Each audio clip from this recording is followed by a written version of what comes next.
আমাদের দেশের মাদকের সবচেয়ে বড় চালানা সোনার বাড়ির আশেপাশ দিয়া। সংসদের মেঝেতে হঠাৎ ছুড়ে দেওয়া হলো এমন এক প্রশ্ন যার উত্তর খুঁজছে এখন পুরো দেশ। যে নামটি বছরের পর বছর টেকনাফ সীমান্তের মাদক বিতর্কে আলোচিত ছিল তিনি এখন কারাগারে। কিন্তু থেমে নেই ইয়াবার চালান, থেমে নেই সীমান্তে অভিযান, বরং নিয়মিত উদ্ধার হচ্ছে নতুন নতুন চালান। তাহলে প্রশ্ন একটাই, বদি যদি জেলে থাকেন সীমান্ত দিয়ে মাদক আনছে কারা? আর এই নেটওয়ার্কের নিয়ন্ত্রণ এখন কার হাতে? এই প্রশ্নই জাতীয় সংসদে তুলে রাজনৈতিক অঙ্গনে নতুন বিতর্কের জন্ম দিয়েছেন ঢাকা ৩ আসনের সংসদ সদস্য গয়েশ্বর চন্দ্র রায়। আগে শুনতাম বধূ, এখন তো বধূ নাই, বধূ তো বধ হয়ে গেছে গা। এখন ওইখানকার দায়িত্বটা কে নিছে? বাড়ির আশেপাশের লোক। স্বরাষ্ট্রমন্ত্রী তো চেনার কথা। এতদিন ওই দিক দিয়ে মাদক আসা বন্ধ হতে উচিত ছিল। শনিবার জাতীয় সংসদে বাজেট আলোচনায় অংশ নিয়ে মাদক ইস্যুতে সরাসরি স্বরাষ্ট্রমন্ত্রীর উদ্দেশ্যে প্রশ্ন ছুড়ে দেন বিএনপির এই নেতা। তিনি বলেন, সাবেক সংসদ সদস্য আব্দুর রহমান বদি কারাগারে যাওয়ার পর টেকনাফ সীমান্তে মাদক কারবারের দায়িত্ব এখন কে নিয়েছে? আগে শুনতাম বদি, এখন তো বদি নেই। এখন ওখানকার দায়িত্বটা কে নিয়েছে? বাড়ির আশেপাশের লোক তো স্বরাষ্ট্রমন্ত্রীর চেনার কথা। আইন দিয়ে কোনো কিছু হয় না। আইন কার্যকরী করার জন্য সাহস লাগে, সৎ সাহস লাগে, ইচ্ছা লাগে। সুতরাং আমাদের একটা বড় চ্যালেঞ্জ এখন বাংলাদেশে মাদক আসক্ত। গয়েশ্বরের এই বক্তব্যের পর সংসদে এবং রাজনৈতিক অঙ্গনে শুরু হয়েছে নতুন বিতর্ক। কারণ কক্সবাজার টেকনাফ সীমান্ত দিয়ে মাদক পাচারের অভিযোগে বহু বছর ধরেই আলোচিত ছিলেন সাবেক এমপি আব্দুর রহমান বদি। বিভিন্ন সময় তদন্ত, গণমাধ্যমের প্রতিবেদন এবং রাজনৈতিক বিতর্কে তার নাম উঠে এসেছে।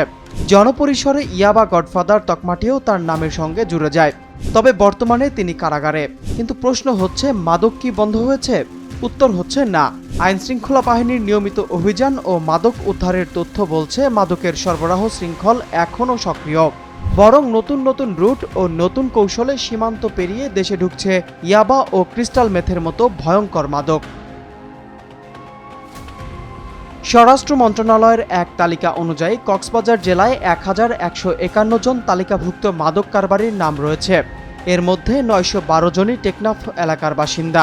আর তালিকাভুক্ত শীর্ষ ৭৩ জন ইয়াবা কারবারির মধ্যে ৬৫ জনের অবস্থানও টেকনাফে।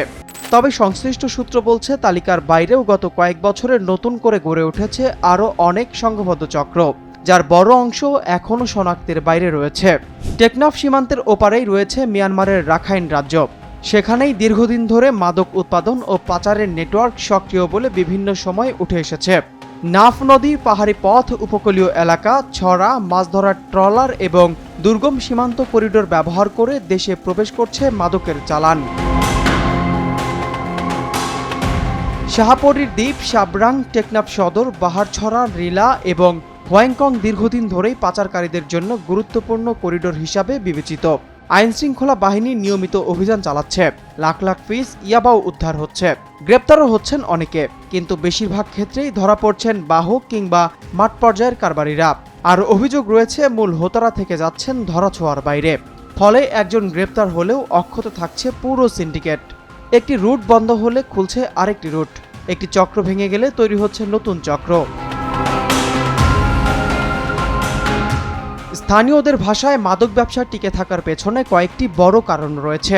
দুর্গম সীমান্ত, সংগঠিত সিন্ডিকেট, দ্রুত লাভের প্রলোভন, আর সবচেয়ে গুরুত্বপূর্ণ প্রভাবশালী পৃষ্ঠপোষকতার অভিযোগ। সীমান্তের বাস্তবতা হচ্ছে, বাংলাদেশ ও মিয়ানমারের মধ্যে রয়েছে ২৭১ কিলোমিটার দীর্ঘ সীমান্ত। এর মধ্যে স্থল সীমান্ত রয়েছে ১৮৭ কিলোমিটার এবং জলসীমা রয়েছে ৮৪ কিলোমিটার।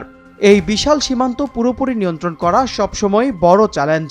সীমান্ত নিরাপত্তা বাহিনীগুলো বলছে, টহল ও নজরদারি আগের তুলনায় অনেক বাড়ানো হয়েছে, কিন্তু পাচারকারীরা প্রতিনিয়ত কৌশল বদলাচ্ছে। ফলে অভিযান চললেও পুরোপুরি বন্ধ করা যাচ্ছে না মাদকের প্রবাহ। এদিকে আইনশৃঙ্খলা বাহিনীর বিভিন্ন সূত্র বলছে, বর্তমানে সংঘবদ্ধ চক্রগুলো সীমান্তের ওপার থেকে বড় চালান এনে দেশের বিভিন্ন অঞ্চলে পৌঁছে দিতে সুসংগঠিত পরিবহন নেটওয়ার্ক ব্যবহার করছে। আর এই বাস্তবতার মধ্যেই সংসদে গয়েশ্বর রায়ের প্রশ্ন নতুন করে আলোচনায় নিয়ে এসেছে একটি পুরনো ইস্যু। মাদক বিরোধী যুদ্ধে কি শুধু বাহক আর খুচরা কারবারিরাই ধরা পড়ছে, নাকি মূল হোতাদের আইনের আওতায় আনা এখনো সবচেয়ে বড় চ্যালেঞ্জ?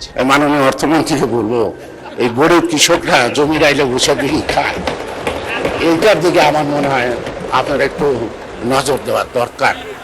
কারণ যারা বিড়ি খায়, যারা টোবাকো চাষ করে, তো ওটা তো একটা অর্থনীতির আপনার পাচ্ছেন, সুযোগ পাচ্ছেন।